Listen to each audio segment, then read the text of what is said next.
洞察局势，开启视野。这里是火力早报时间。美乌安全协议重大突破，俄军陷入走私与暴力丑闻。乌克兰与美国签署历史性安全保障协议的时机已趋成熟。在巴黎举行了一系列高层战略磋商后，泽连斯基发表声明，确认乌克兰已准备好在最高层级与美国总统签署一份具有突破意义的双边安全保障文件。泽连斯基表示，国家安全与国防委员会秘书乌梅罗夫已向他汇报了在法国的会谈成果。目前，基辅与华盛顿的团队正在就文件的最终细节进行密切协调。这份协议不仅涵盖军事层面的安全承诺，还将包括乌克兰战后复苏、经济发展蓝图以及结束战争的基本政治框架。美国方面将负责与莫斯科进行沟通，以试探克里姆林宫是否已准备好结束这场侵略战争。但他同时指出，莫斯科近期的空袭表明其野心未减，因此未来安全保障的可信度必须建立在盟友当前施加的有效压力之上。战争的结局如何，我们拭目以待。战场方向，俄军基层的士气已濒临崩溃。俄军指挥官对士兵实施暴力威胁。乌克兰国防部情报总局截获的一段顿涅茨克前线录音，生动展示了俄军内部残酷的等级压迫。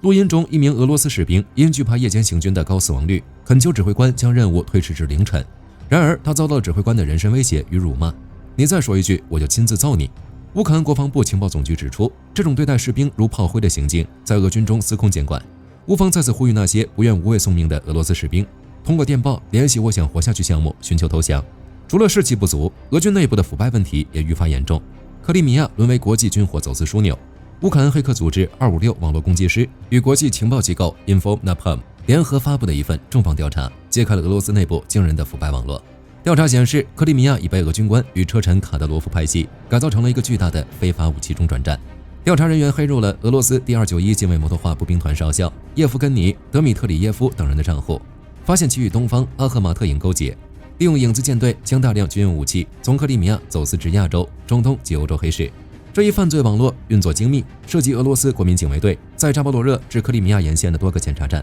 在扎波罗热和赫尔松沿线上，黑客识别出一个固定的工作时间表，在这个时间段内，据说这些单位允许可疑货物通过，要么不进行检查，要么以贿赂交换，忽视文件与实际货物之间的差异。武器来源就更简单了，俄军指挥官通过虚报战损，命令士兵进行自杀式冲锋以遗失武器，从官方库存中隐瞒从战场缴获的战利品，甚至从邻近部队偷窃武器，之后将武器提供给第46独立侦察旅，走私网络由该旅的军官协调，最后就是坐等收钱。一边士气萎靡，另一边是指挥官的腐败。大家觉得在这种情况下，俄罗斯还能打多久？可以在下方留言。我是火力军，下期见。好的，各位观众朋友们，我们频道一直在聊真实的军事资讯和武器装备，后台也经常有朋友问，有没有值得推荐的入门级模型？今天就和大家分享一款近期接触到的产品。首先，它的外形还原度做得相当不错，比例准确，武器上的一些关键细节和标识也都有体现，材质也说得过去，拿在手上有不错的分量感。其次，它具备一定的可动性，对于理解基础操作原理有一定帮助，让它不仅是个静态摆件。综合它的做工和可玩性来看，价格确实比较亲民。对于想入门模型收藏，或者单纯想在桌上贴一个摆件的朋友来说，是一个性价比很高的选择。商品链接已经给你们上了，感兴趣的朋友可以自行了解。